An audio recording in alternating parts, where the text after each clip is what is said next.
From Petrograd to Vladivostok, from Murmansk to Rostov, the mood in the streets is in an increasing wave of anger towards Swobodnik rule. Discussions that would have previously been held in hushed voices between private walls are now aired openly in restaurants and bars.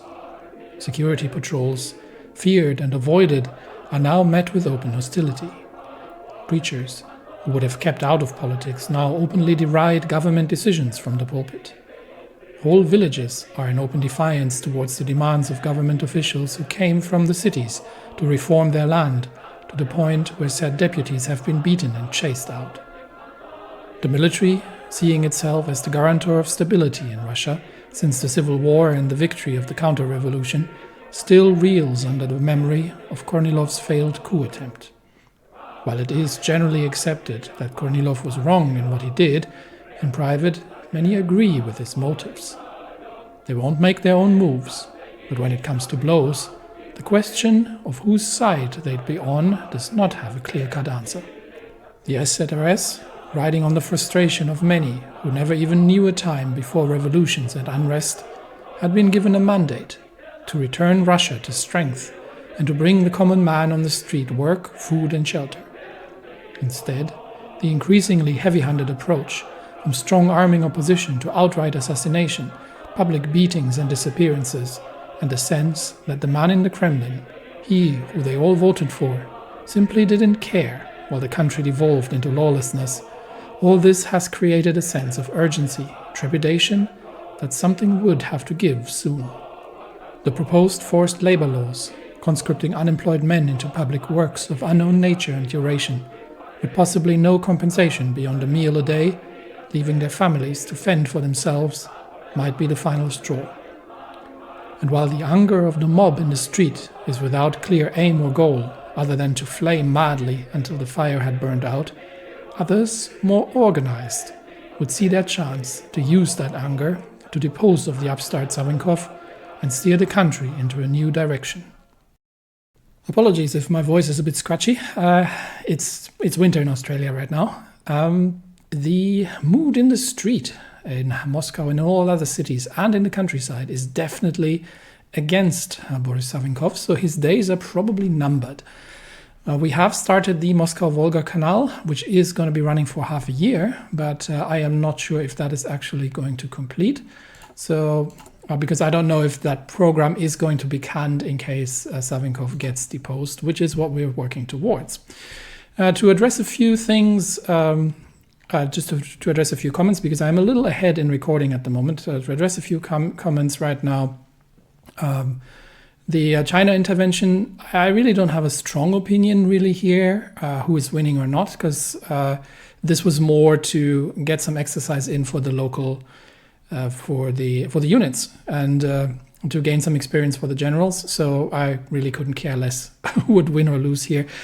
I'm going to stay out of it for now, simply because the production, we're at minus 99% factory output. So we're basically not producing anything anymore.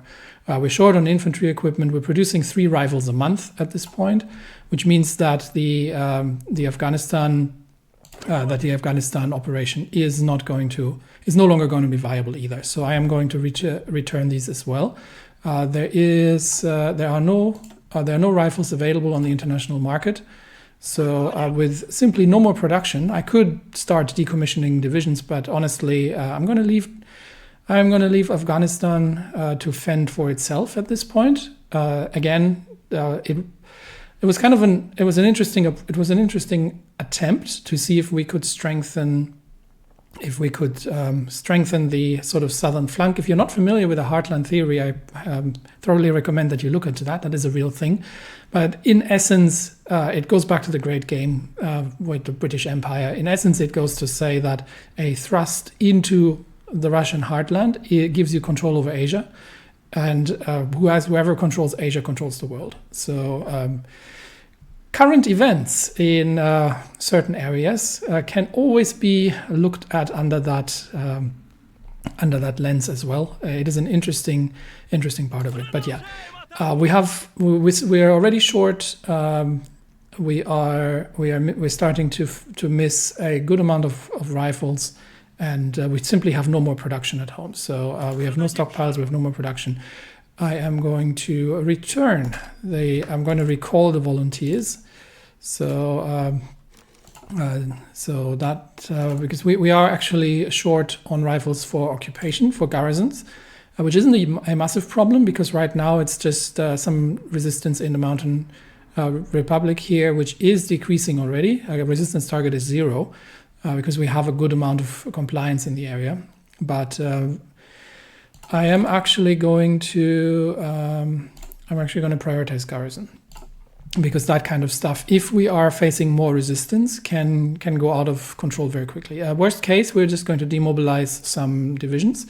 We might have to do that anyway. We'll see. But I think we've got a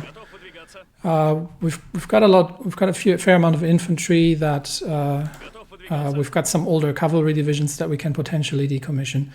So just to regain some equipment and to deal with the if we have to fight in a civil war, let's say for example in Spain, that is more essential to the European theater rather than the sort of secondary theater. So yeah, I'm gonna stay out of Asia. I do know that the Nanjing clique is supported by Germany, but I don't think it has a massive impact really in terms of who's taking over in China. There's no clear interest in from us, short of just letting them deal with each other keeping them fractured for as long as possible. Okay, so the volunteers are retreating, and with that we have peace. Well, we're not involved for now, but we will see what happens to Boris Savinkov. For now, we're running the urban housing program in order to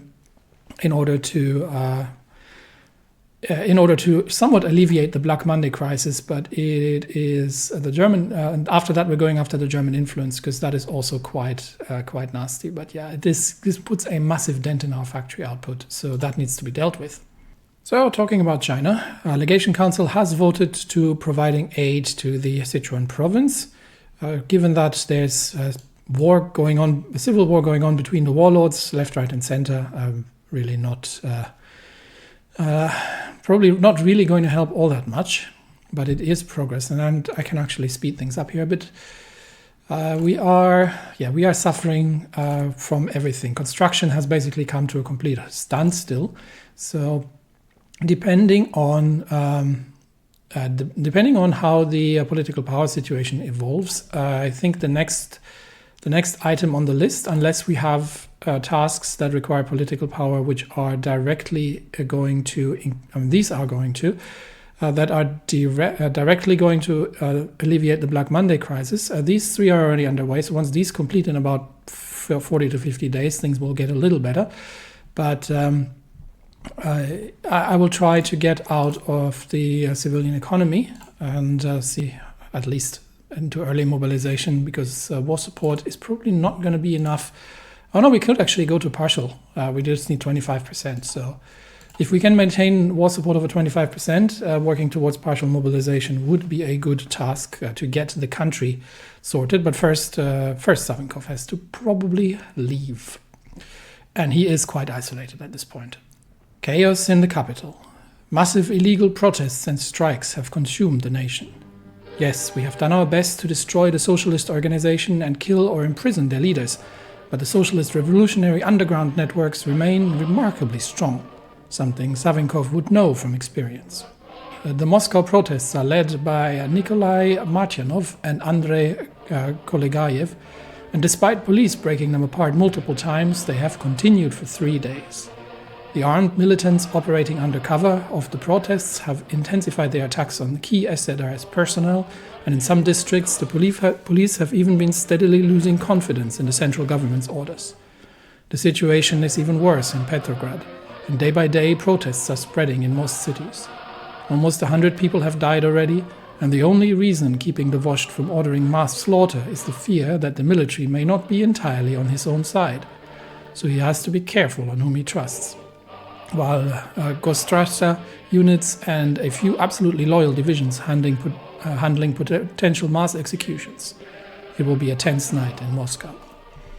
So here comes the big decision. We can either decide that Savinkov remains and effectively uses his remaining forces to mass execute and put down the revolutions. It's a left-wing revolution that we're seeing.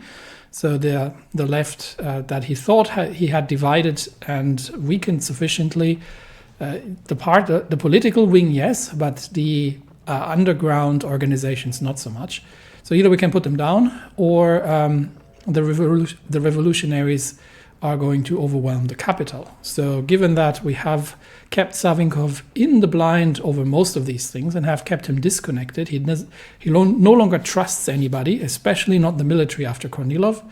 And it is probably time for Savinkov and his closest allies to attempt to escape, because it looks like the country has turned against him, and there's no future in trying to create yet another civil war, which is also not something that Savinkov actually wants. That'll cost us another 10% stability, and it is the beginning of the June Revolution of 1936. The grip of Savinkov's security apparatus has been rapidly weakening. Petrograd has been the focal point of the protests, but people have taken to the streets across most cities, demanding an end to new serfdom in the artels and putting an end to the arbitrary violence committed by SZRS. There have been thousands of arrests and executions, but the police and military seem to be increasingly passive or even disloyal, either having been swayed by revolutionary propaganda or simply having little love for Savinkov's regime. By the end of the week, a massive number of people have gathered in Red Square, demanding Savinkov address them directly. Against the wishes of his security staff, seemingly full in belief on his own persona, the president decided to speak to his people, hoping to appeal to the masses like in his heyday. Savinkov's presence calmed the square briefly as loudspeakers blasted his calm words to the masses. But it did not last. A bundle of grenades was thrown from the crowd, and all hell broke loose. People from the crowd started shooting, and Savinkov's personal guard responded. Bodies littered the square as bystanders bit the lead. After minutes of chaos, over 30 lay dead, including Savinkov himself, who had caught shrapnel to his face and died of catastrophic bleeding. After the head of the snake was cut, the regime began to quickly collapse.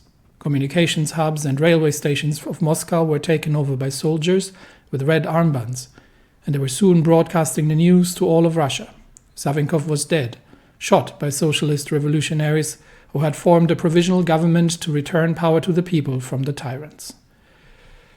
So, in the end, Savinkov has not escaped, as his security team and his closest advisors tried him to do, but he had deluded himself to the point that he thought that he was still in control over Russia, which he no longer was, and he has paid for this with his life. So there goes Boris Savinkov, war hero and revolutionary and potential dictator. Now we lose another 10% base stability, and we lose 15% war support. I don't know if there's a bottom to base stability, but the impacts are pretty severe, also on factory output. Savinkov has died. The PLSR becomes the ruling party, that is the left-wing revolutionary. And we get Boris Kamkov, who gives us 10% political power gain, gives us 15% stability, so we get 5% net stability out of this, and minus 5% resistance target. So 5% net stability up, base value minus 6%. Yeah, could be better. And we now have Maria Spiridonova as the leader of the country under the party of left socialist revolutionaries. So we're back to square one. The Reds have once more taken over Russia. That said, we will see how long that lasts, because I don't think the military, even without Kornilov, is going to be in favor of this particularly. So we shall see. We shall see if there's a reaction to this. But for now, we are the socialist. What are we actually? We are the Russian Socialist Republic, and we are forming a provisional government. After the immediate smoke had dispersed, the situation had become clearer. Forces loyal to the socialist revolutionaries held the capital and had also managed to take power in Petrograd, Yekaterinburg, and a number of other major cities. A government headed by Boris Kamkov was convened, which included delegates elected by workers' unions and peasants' councils of the Moscow region, though in practice only anti-Savinkovists were even allowed to run. The new government quickly made a number of important appointments. General Yuri Sablin was to serve as the war minister, while Yakov Blyumkin's combat organization was officially merged with the police, and he was appointed to lead it. Maria Spiridonova, a respected revolutionary, was elected as the first president. Proper national elections were promised to be arranged as soon as the remnants of Savinkovist loyalists had been destroyed to ensure freedom of the people. And that obviously, significantly, we have a very even distribution at the moment in terms of, obviously the SZRS, National Populist Party, has been somewhat destroyed. And the Russian army actually has a rather impressive popularity for a non-political organization. But obviously the radical socialism gains some popularity now. But as the button suggests, there is probably going to be some backlash. So let's see if we are going through a full civil war, or if the army, or what the army is going to do, I think is going to be the big question next. And as it turned out, Wrangel himself is stepping up. Mere days had passed since the death of Savinkov. Many of the SZRS top names had been arrested, shot, or fled the country. However, while the military command had been largely apathetic to Savinkov's last days, the possibility of a socialist takeover had widely alarmed the military.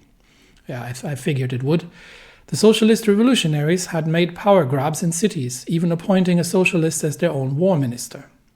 A crisis meeting was held in Kaluga under the guard of the oldest veteran formations of the army. A small inner circle of officers discussed and recognized the perilous situation. Even if the socialist revolutionaries stayed true to their promise and restored free elections, a civil war could be sparked through a multitude of ways. It only needed one commander to act without thinking. The only way to stop a second civil war would be removing the socialists from power with a swift and decisive move, but allowing them representation in a more or less socialist provisional government overseen by the military. Essentially, the coup had to gain democratic credentials. The plan was put into action as soon as possible. Secret messages were relayed, and private meetings were held outside the ears of officers with SR loyalties. And then Pyotr Wrangel struck. Guard units quickly overwhelmed the defenders in various parts of Moscow, took over the radio stations, and put the government under watch. A communiqué was read aloud to the people. This was not a coup, but merely the military stepping up to do their duty, which is to ensure order. A careful tone was kept in references to the socialists, that they were merely Democrats and had collaborated with the army.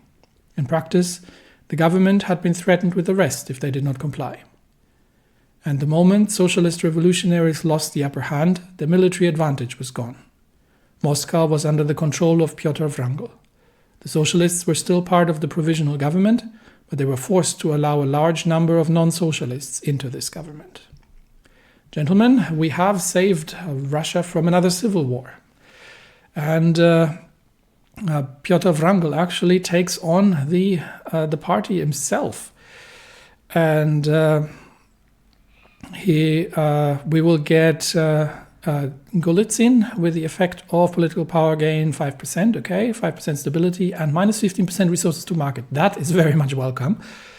The Russian army currently becomes the ruling party, and we are going to, and the control of the Supreme Court is going to be undone. Okay, so we have the democratic restoration in Russia.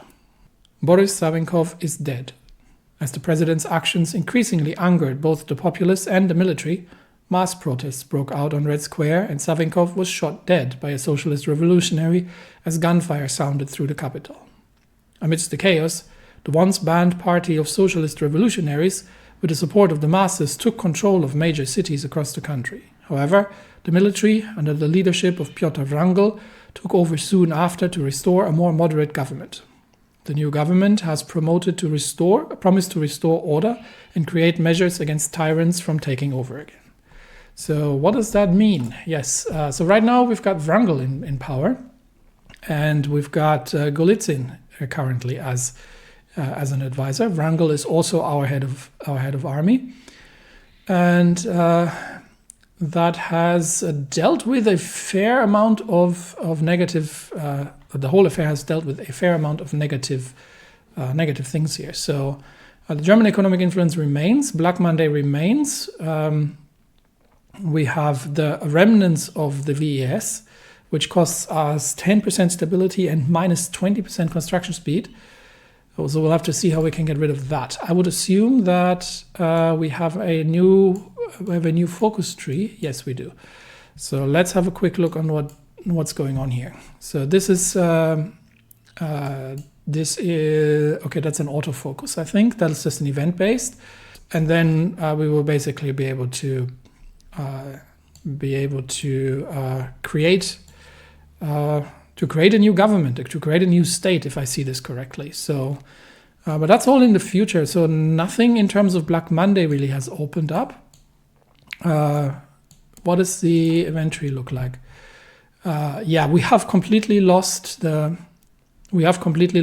forced labor program, which that is actually rather harsh. So we're currently still got 50% consumer good factories. We've got three running.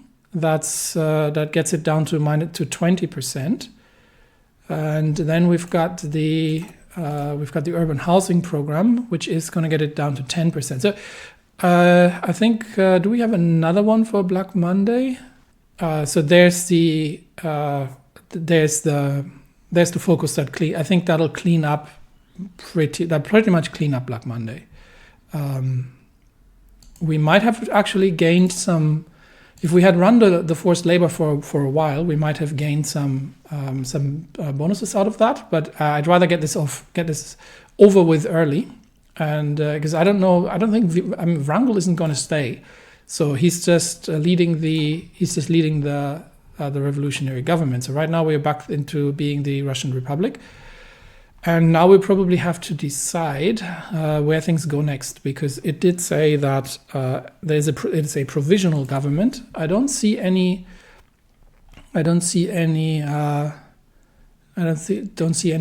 decisions yet, but we will see how this turns out. So Savinkov is gone, and of course the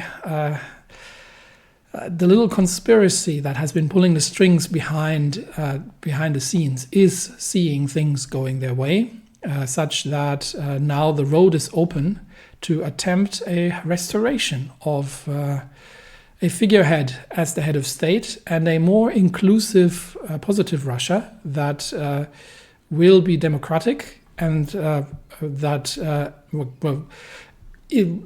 goal at least is to create a democratic Russia with a constitutional monarch at the head, and then try to build bridges to include both the socialist left wing, who still obviously there's a lot of sentiment and there's a lot of underground organizations. So we can't just sideline these guys, otherwise we're running into the same problem again in a few years. And of course also the more conservative right-wing people who might have supported Savinkov and his goals. The foreign policy goals are not going to change. Foreign policy is going to be to retake the lands that have been lost in the Weltkrieg, and to bring Russia back to its original glory. So in that, we'll have to see how that goes. But now, hopefully, we can start finally focusing on the economic side of things. Construction speeds at minus 10%, which is not great, and with our consumer goods are just abysmal. All right, here we go. Formation of the Third All-Russian Constituent Assembly. Citizens of Russia. The brave Russian army under the command of General Field Marshal Pyotr Wrangel is maintaining order while a smooth transition to stability and normal civic life is ensured after these dark years. Martial law will stay in place for your own safety. As I, representing the entire provisional government, am making this statement from the Senate Palace, we are gathering the democratically elected representatives of the 1934 elections, not counting those deemed traitors to the Russian people. They, alongside legal experts from the Supreme Court, will begin amending the constitution of the Russian Democratic Federative Republic to remove the perversions that the late president's regime inflicted upon it. The work of the Third All-Russian Constituent Assembly will be swift but wise. God help us. In a month or two, all of Russia will be taking part in free elections that will hopefully restore normalcy to our nation. Chairman of the Provisional Council of Ministers, Alexander Golitsyn. Okay, so what do we get now? We actually get to build the constitution. That sounds good. We shall promulgate a new Russian constitution. Okay, let's see. So what does that look like? Okay, here we go. So the Russian Republic has outlived both Lenin and Savinkov, but only barely. The country has lost faith, and order is largely upheld by the Russian army under Pyotr Wrangel. This is a temporary thing, and the army isn't going to be able to keep order for long. So we do need to get a government going pronto, and it needs to be inclusive because we want to unify the country under a new democratic system where all voices are heard. At the same time, we need somebody at the head of the country who acts as a symbol that we can unite everybody behind, and that gives the people hope for the future. And obviously, we also need to revise plans for retaking, bringing Russia back to glory and retaking lost lands and booting the Germans out of the country. Where are we? So the provisional government has called a constituent assembly composed of what's left of the Duma members of the 1934 elections, alongside representatives from the Supreme Court, which is reinstated, and other legal experts. Once the constitutional draft is finished, new elections shall be arranged and the document will be passed through the Duma. Okay, so we've got the factions of the assembly. For the constitution to pass, a majority of factions must agree to the constitution and the military must always agree. So we've got 5 factions, so we need 3 factions under. So we've got the socialist factions, we've got the right social revolutionaries, we've got the cadets, which are, I think, market liberals. Let's actually look if we can see this. So yeah, the cadets are market liberals, so more like urban, probably business owners and similar. We've got the socials, so the social democrats, social liberals. And then we've got the radical socialists under Spiridonova. These were the people who were running the original revolution, trying to grab power. And then we've got the more. We actually still have the SRS, but it's a minus. It's a minor party at this point. So we've got the socialist faction, so far left. We've got the right-wing social revolutionaries faction. We've got the cadets, market liberals, and we've got the monarchists who are obviously trying to return to seeking a return to monarchy, and we've got the military, so the military has to always agree. All right. So Wrangel himself obviously is a staunch monarchist. So Wrangel is somebody who will see a return of the monarchy. So Russia is a monarchy. That is an obvious choice here because that is what we were aiming for. I mean, that's why we chose Wrangel originally in the first place. All right, so that obviously annoys the revolutionaries and the socialists, but it gives us the approval from the monarchists and the militaries. Okay, so we need 3 in the end.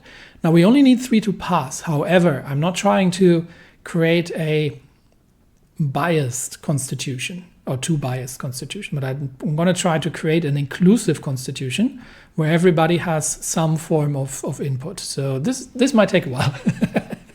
Let's see what we can do next. We can increase parliamentarism. So out of all branches of government, State Duma has the most power. Principle of parliamentarism, that the cabinet of ministers chiefly answers to the people, is adhered to, and the State Duma committee is given significant powers to oversee the work. Okay.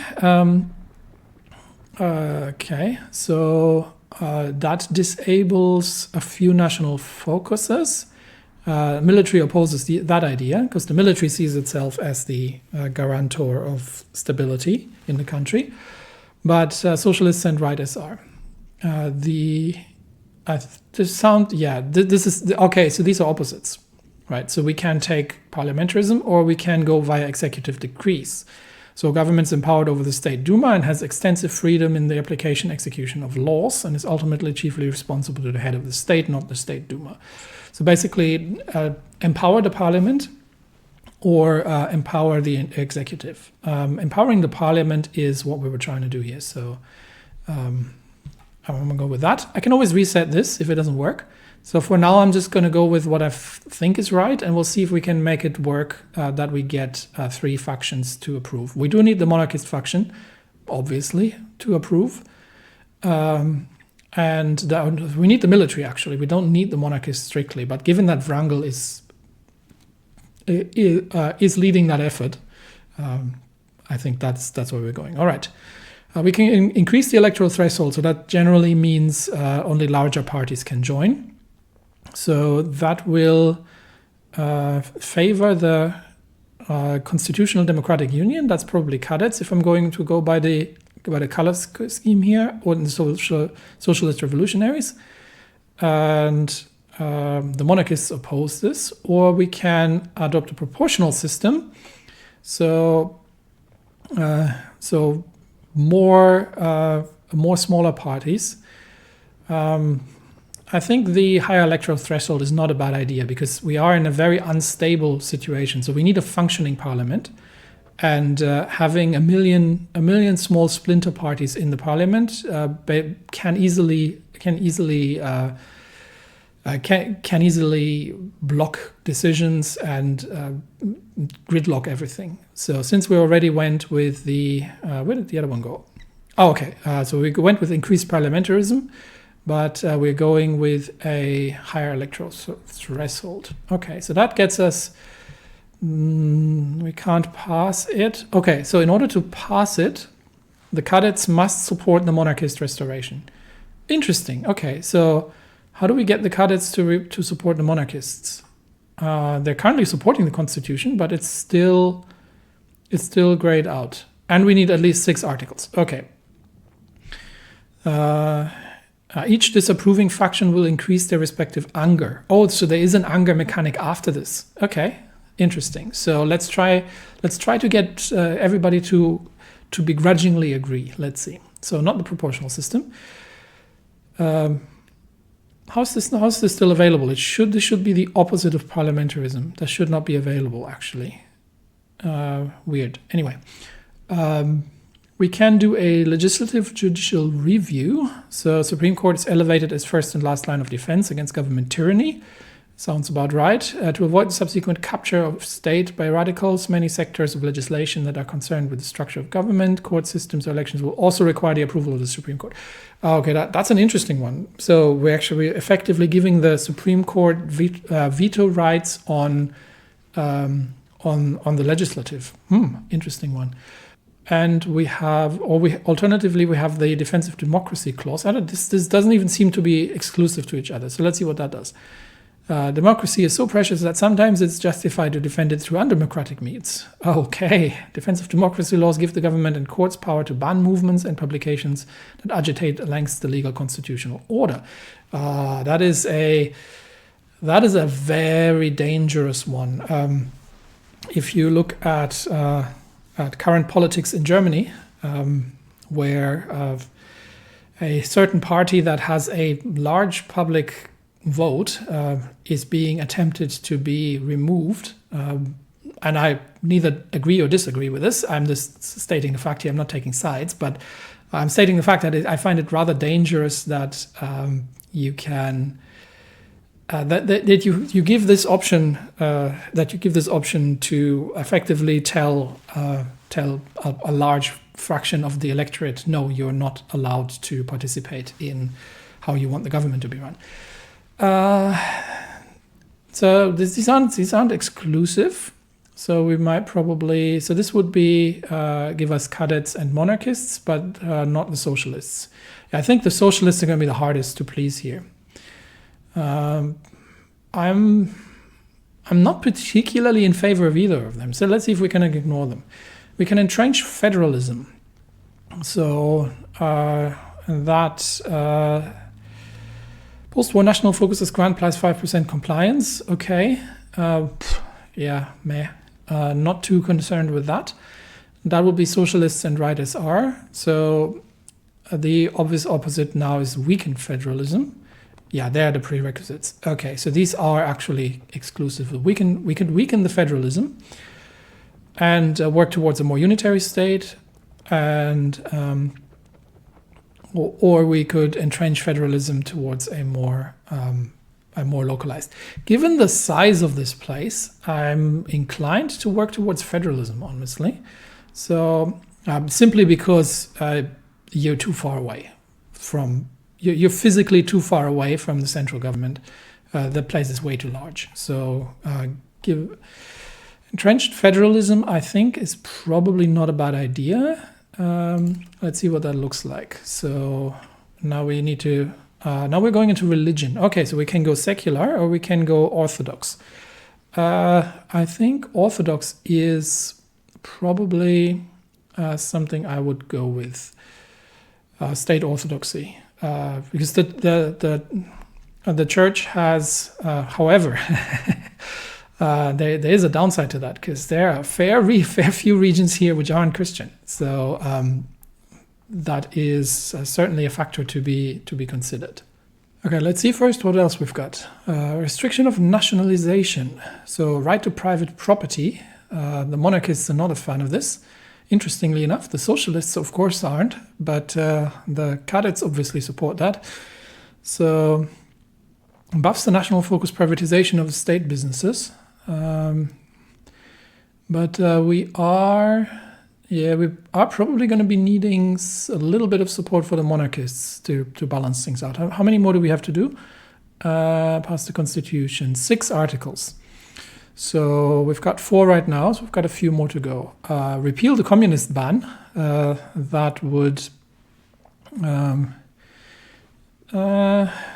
no. I think given what's been going on there, while we are in support of the radical left being able to voice their opinions, I think we'll leave that in. And we could enshrine the military role, but the only thing that do, it'll be impossible to turn the disables the focus republicanization of the army. Okay, so it's impossible to turn a nation towards socialism. But that only, okay, that gives me 50 political power, but only gives me military support, which I don't technically need. So we need two more articles in the Constitution. In order to balance things out, I think getting something in for the monarchists. What do we got that we could get the legislative judicial review in. I wasn't a massive fan of this, but it's giving us support both from the cadets and from the monarchists, which I think is a good way to go. And we obviously do need the monarchists on board. So the last one should be something that the monarchists are supporting. Socialists are at -1 right now. So we're not going to get everybody on board, but I can live with something that that gets the monarchists on board, and even if the socialists are not in favor of that. And I think the only article that we have left would be the state orthodoxy. Everything else the monarchists are not particularly in favor of. So state orthodoxy, inherently an Orthodox Christian nation. Orthodox Church are in symbiosis, where the Church supports state initiatives and exchange receives beneficial treatment compared to other religious associations.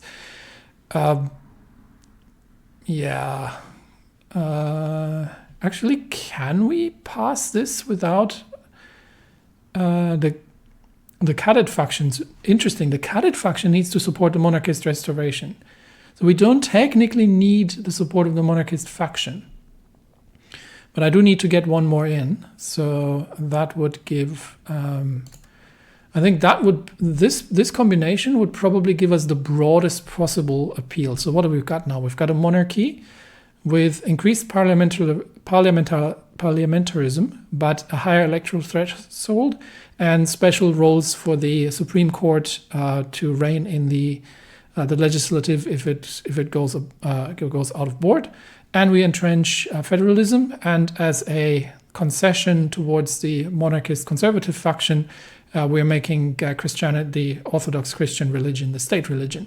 So that sounds like an approach that pretty much everybody can agree to. The socialists are not super happy, but getting the socialists happy is... So the only thing we need is to get the Cadet faction to support the monarchist restoration. We have the approval of the Cadet faction. What are we missing? We can't pass it because that's missing. We must have decided between republic and monarchy. We have that. Each disapproving faction will increase their respective anger. Yeah, we'll have some anger on the left, but on the extreme left, but there's not much that can be done about it. Military demands action. If we don't do this within 60 days, then the military is going to do its own constitution. Okay. Okay. Building support for restoration. Will abort. There's not an ongoing effective, not complete. Okay. So if we, this has to basically just time out. So we just need 10 days to build support for the, to build support among the cadets for a monarchist restoration. Okay, that sounds good. I'm happy with this draft. So we'll wait for 10 days and we'll just keep an eye on things. And then, after 10 days we can revisit this. And in the meantime, Wrangel speaks. After opening the first session of the Constituent Assembly by Provisional Chairman Minister Golsin, the Black Baron himself rose onto the podium to address the 200 members of the Assembly. Wrangel was a natural speaker with quite a bit of politician in his blood.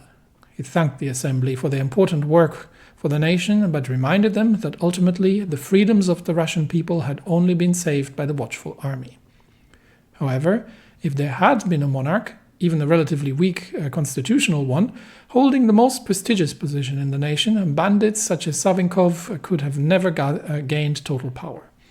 While the General Field Marshal avoided making any concrete demands of the Assembly, he made it clear that ultimately he is the kingmaker, or should we say Tsar maker, and that he only wishes that the gentlemen of the Assembly can put their ideological fervor behind them and act as rational statesmen, judging the best for the whole nation in view of what has happened during the past 20 years.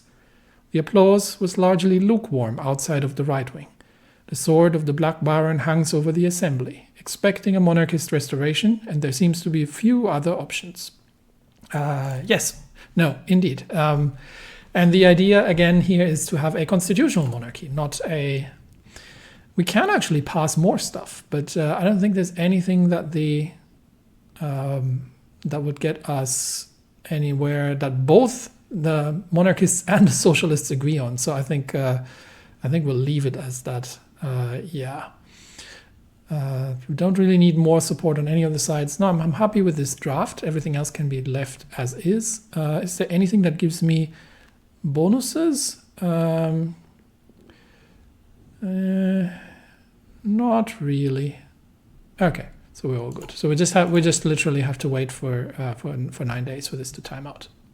Okay, basic heavy tanks chassis is done. So let's see. That's obviously it's the T100 series of heavy tanks, and we're obviously making our way over here. But let's see. I think right now economy is probably what we want to focus on more. We do need synthetic oil experiments, so that's something I actually need to get going. Somebody mentioned that there is a requirement. There is a requirement. Okay, so I have to complete the special project to unlock radar. Okay, so that is That is one of the, sorry, I'm still coming to terms with how this works with the special projects. That is it a physics or is it an air project? That's the radar program. Okay, so that that is something that so we are going to need an aerodynamics facility. Let's build it at least a little bit further in the rear, if possible. I'll just queue it up for now in Nizhny Novgorod, just so I don't forget about it later, because we need that thing in order to get the radar going. All right, so let's see. Let's have a quick look around. This is still all ahead of time. I'm more interested in economics right now. I'm almost tempted to go for the synthetic oil experiments, just to get this out of the way. Right now, I don't think we can actually construct. I mean, we don't have the factories to construct anything right now, but eventually I will need to build up the synthetic refineries, and we don't have the tech for that yet. Because if I want to get into airplane production, as soon as the war breaks out, that is going to be essential. This is ahead of time. This is all under research. We could do radio, don't really need it right now. Or we could do another armored research, which would give us more on the land warfare special projects. And a quick look on here. How far are we? 39% breakthrough. Obviously, Koshkin himself gives us breakthrough as things go. And he is learning. He is learning as well. So I don't know if there's a way to speed this up, but we are working towards breakthroughs.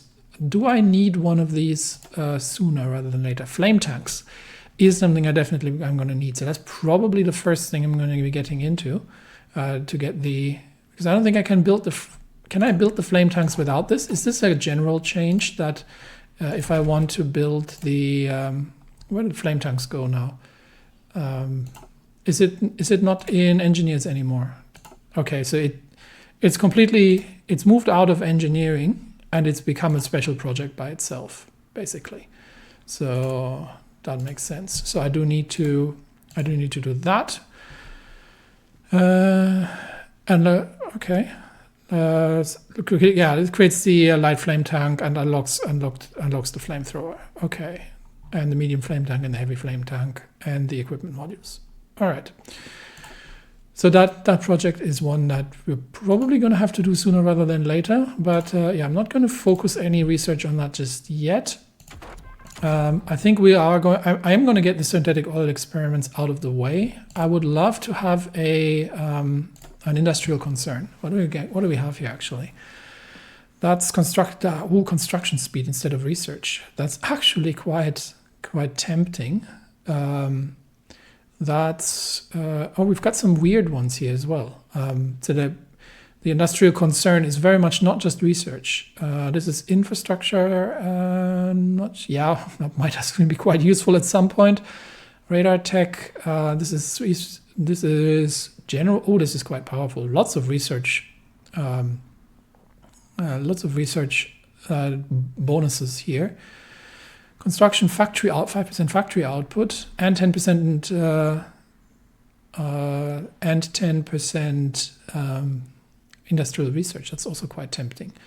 We've got a jet company, but we need to do a focus first, which is going to. That is okay. That's probably for later. So this might actually make sense to start switching these around later on. This is synthetic resource. This is synthetic resource and refinery construction speed 20%. But I can't do that because I need to do the synthetic chemistry one. Where is that? Let's see. I see it. It's right here. So that actually gives me 3 synthetic factories and makes the available concern. But that concern has synthetic research 10%. I'm wondering if it's worth waiting for that with the research, because this will obviously make that go faster. But get something else out of the way first. I'm probably just going to get radio out of the way. Honestly, we're not fighting anybody right now, or I could get the infantry one here done, just to get it out of the way. Yeah. Let's do this one. Which one am I using actually? hang on. I forgot which one I was using. Let's have a look at the production line. We are using TOZ. Okay, so that's what we need to buff. Let's get that out of the way. And we're going to be using the TOZ. Okay. Do I get another research slot? That's another question I had. Let's see, research slot. Yeah,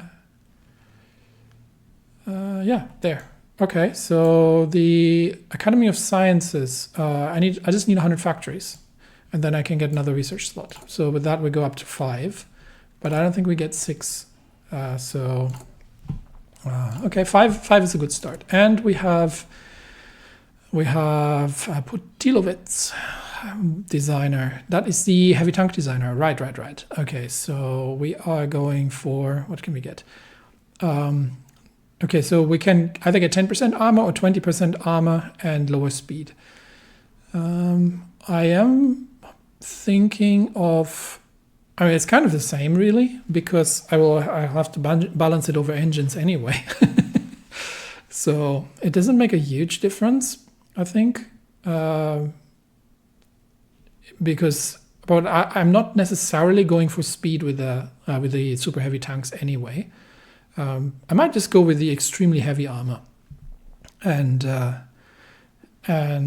see that we can. What else do we get here? Another 5% armor. This is entrenchment, and that's the same story here with hardness. Hardness might actually be more interesting because armor speed I can compensate, but hardness, but 10% reliability for another 10% hardness might be quite interesting. We will go with the double layered armor. We'll see. I'm not going to upgrade anything.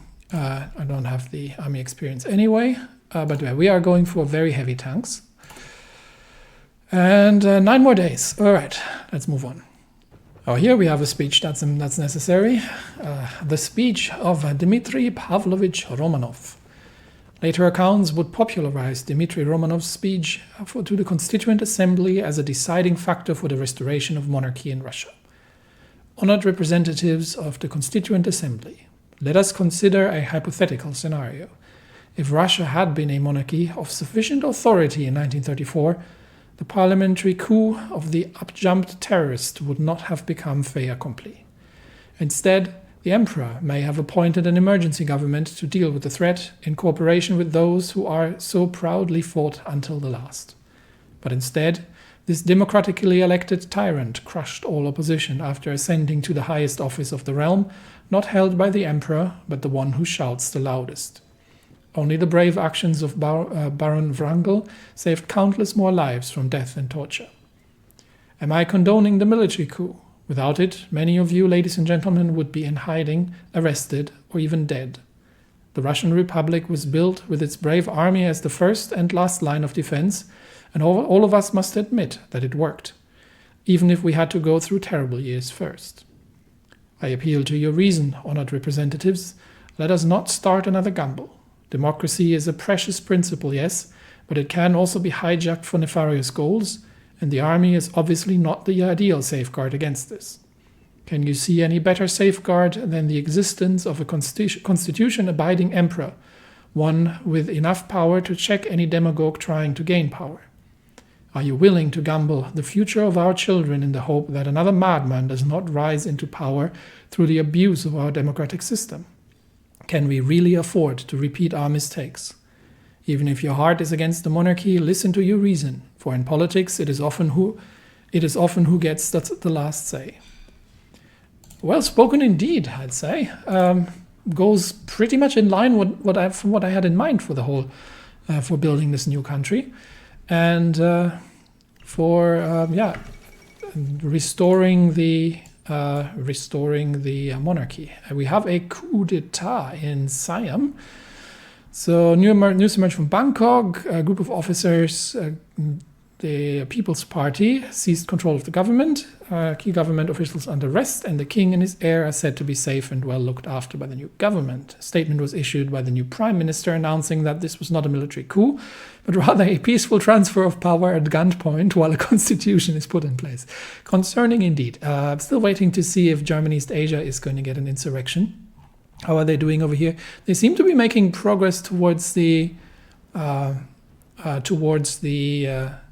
Anqing clique, but the Mingan insurrection or insurgency is certainly making its way north. They have taken Hangzhou and almost Wuhu, so they're almost at the capital here.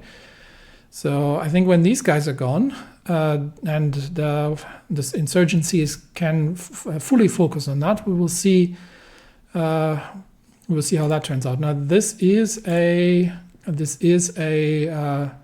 radical socialist country, or insurgency rather. So, well, we'll leave China be for now. We'll deal with that if it comes to it. For now, we have domestic issues to deal with. And one of those is to wait for build support for the restoration. More urgent news in the north. The fall of the Kingdom of Finland. Founded in the ashes of the Russian Empire, the Kingdom of Finland had remained, since the end of the Great War, a nation thoroughly entrenched in the German sphere. It appears now, though, that this was not meant to last. In the wake of Black Monday, the Finnish government was thrown into crisis as political violence spiraled out of control. Unable to maintain order, the regime finally collapsed. The ultra-nationalist Lapua movement under Court Matti Valenius, now leader of the Republic of Finland, marched on Helsinki, seizing power and unleashing a wave of violence against monarchists and socialists alike. Authoritarian, corporatist, and virulently anti-German, the movement no doubt represents a violent break with the old order. So that is interesting. So if Finland is now, Finland has left the Reichspakt. Finland is now a national populist. So there might be. The German Empire no longer guarantees the independence of Finland. We might be in for some interesting potential here. The biggest problem that I have is the complete lack of trucks, because we are not. We're not building anything because we have a minus 119% factory output, so nothing gets produced. Except for in the Navy. The dockyards are still working, but the factories are not working anymore. So, that is something that needs to be dealt with. Minus 35% stability isn't helping. So let's get this constitution out of the way. We are not in a shape currently to do an awful lot about Finland, really. We're still rooting out resistance here, if it comes to that is. But it's at 0% resistance target, so not an awful lot. And Finland might get interesting. The biggest problem is going to be probably supply, because we have no trucks. So any kind of operations, we probably have to hold in the north and launch an operation along the south from Petrograd straight in for Helsinki. So that would be the goal. We currently have a few infantry divisions here. I might actually remove those and get the tanks here, because we could probably get the armor to push to the south, and we can get some cavalry operating in the north here. I'll position some cavalry along the lines just in case of in the face of Finnish instability. Okay, we'll see what that looks like supply-wise. Legation cities. Yeah, we'll see what that looks like supply-wise in the area in Petrograd, and sending the cavalry to just hold the supply hubs. In fact, they probably need to hold naval bases as well. Yeah, there we go, and include that area there. Okay. So cavalry is underway just to secure the area in the north here, which is very lean on supply, and we'll bring the tanks towards Petrograd in case they are needed, in case Finland does anything funny. All right, 3 more days to building support for the monarchist restoration. Okay, so building support for restoration has gone through, and that means. No, It hasn't. Am I doing this wrong? Maybe I just need to wait for a day to tick over. Okay, construction 1 is done. The Kadetsa faction supports the monarchist restoration. That was this one. I was supposed to wait for this to time out. So this should have triggered that active. Let's see. Anyway, we finished the research somewhere, and I didn't pay attention what it was. Construction. What else? Probably. I could do radio tech, or this is ahead of time. But I might just pick up construction 2 because, yeah, I'll pick up construction. It's a little ahead of time, but we don't have the research bonus yet. But yeah, we'll pick it up. This confuses me a little now. So let me see what's going on here, and if this, maybe we just need to wait for a day to take over for this to happen. Okay, Canada and Afghanistan have ended their hostilities, and Afghanistan has lost a fair amount of property towards India. Yeah, that's what we would try to avoid, but it was pretty much inevitable that this was going to end like this. So, yeah, the Peshawar region is now under Indian control, and there's not an awful lot we could do about that. How's the supply situation here? This works actually. So tanks are okay. Cavalry is still moving into place. More concerned about the fact that this hasn't done anything. Oh, okay.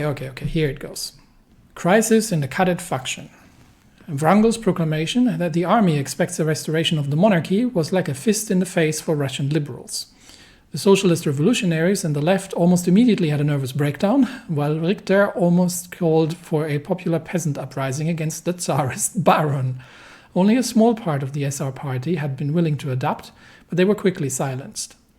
So yeah, we don't have support from the socialists. The Cadet faction of the assembly is numerous and could gain a majority together with the conservatives, but many of them are staunch Republicans at this point. Most vocally, Nekrasov and Dolgorukov.